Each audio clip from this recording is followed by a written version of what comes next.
শ্রাবণী। এই পটল আর আজকে ডিম দিয়ে একটা দারুণ রেসিপি করব, সেটা তোমরা খেলেই বুঝতে পারবে। ভাতের সাথে যেমন ভালো লাগে, রুটির সঙ্গে তো হাত চেটে খাবে। যাই হোক, প্রথম থেকে শেষে তোমরা থাকো, আমি কীভাবে রেসিপিটা করছি। আগে এই পটলগুলো কেটে দুটুকরো করে নিই, তারপর তো আমি দেখাচ্ছি। তো পটলগুলোকে আমি এরকম কেটে নিয়েছি, সঙ্গে আলু নিয়েছি, একটা মাঝারি সাইজের পেঁয়াজ নিয়েছি, একটা মাঝারি সাইজের টমেটো নিয়েছি, আর নিয়েছি দুটো ডিম। আর মশলা আছে, সেটা তোমাদের পরে দেখাচ্ছি। কড়াইয়ে তেল দিয়েছি, আমি পটলগুলো আগে ভেজে নিই। পটলগুলো ভাজছি, এর মধ্যে আমি এখন একটু নুন দেবো, তাহলে ভাজার সময় পটলের মধ্যে নুনটা ঢুকে যাবে। অল্প করেই দিয়েছি। পটল ভাজা আমার হয়ে গেছে। এই তেলেই রান্না করব। প্রথমে জিরে তেজপাতা ফোড়ন দেব। এবার কেটে রেখেছি যে পেঁয়াজটা, সেই পেঁয়াজটা দেব।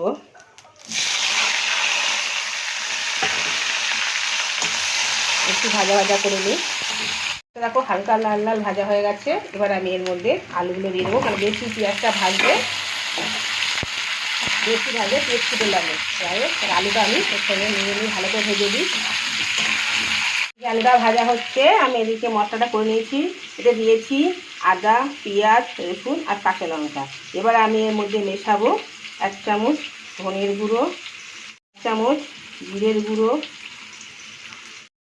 1 চামচ লাল লঙ্কা গুঁড়ো, হলুদ গুঁড়ো, আর দেবো 1 চামচ লাল কাশ্মীরি লঙ্কার গুঁড়ো। ব্যাস, এটা ভাজা ভাজা হয়ে গেছে। আমি কেটে রাখা যে মাঝারি সাইজের টমেটোটা, সেটা দিয়ে দিলাম। এর সঙ্গে দিয়ে দেবো স্বাদ মতো নুন। নুনটা দিয়ে টমেটোটাও হয়ে যাবে এবং আলুটাও একটু নরম হয়ে যাবে। এর আগেই পটলে নুন দেওয়া আছে, তাই আর বেশি দিলাম না। এবার আমি ভালো করে এটা নেড়ে নিই। মশলাটা ভালো করে আমি মিশিয়ে নিলাম। নিয়ে এবার আমি মশলাটা দিয়ে দেবো, দিয়ে ভালো করে এবার ভেজে নিই।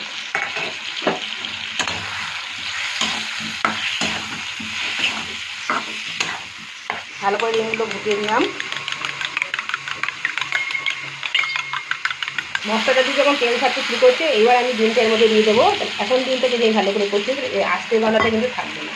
এবার ভালো করে এর মধ্যে আমি আগে নাড়ি দিই।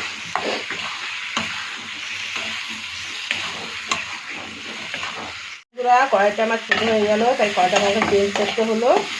এবার ভালো করে একটু ভাজা ভাজা করে নিই, তাহলে ডিমের আস্তে গন্ধটা কিন্তু থাকবে না, কিন্তু খেতে অসাধারণ লাগবে। যাই হোক, এবার আমি পটলটা দেবো, আর একটু পরে ভালো করে ভেজে নিই। ভাজা ভাজা হয়ে গেছে। এবার আমি পটলটার মধ্যে দিয়ে জলটা দেবো। এবার এই যে কড়াইয়ে যে মশলা ধোয়া জলটা ছিল, এই জলটা আগে দিই।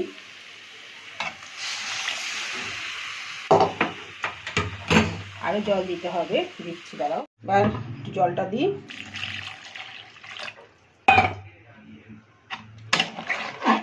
দিয়ে ঢাকা দিয়ে দিই। বেশি ঝোল ঝোল না, বেশি শুকনো না, মাখা মাখাই হবে তরকারিটা। ব্যাস, ঢাকা দিয়ে দিই। ঢাকা দিয়ে দিলাম। দেখো রান্নাটা আমার কমপ্লিট হয়ে গেছে। এরকমই মাখা মাখা হবে। এবার আমি গ্যাসটা নিভিয়ে দিই। তারপরে আমি গরম মশলা দেব। গরম মশলাতে দিয়ে ঢাকা দিয়ে 5 মিনিট পর নামাচ্ছি। দারুণ একটা রান্নার রেসিপি, তুমি অবশ্যই ট্রাই করে দেখবে। নামিয়ে নিই, তারপরে দেখাবো।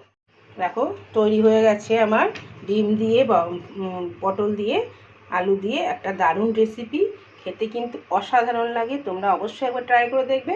ভালো লাগে লাইক কমেন্ট করতে ভুলো না, আর শেয়ার করে, শেয়ার তো করবেই, আর সাবস্ক্রাইব করে বেল আইকনটা প্রেস করে দিও। সকলকে দেখার জন্য ধন্যবাদ।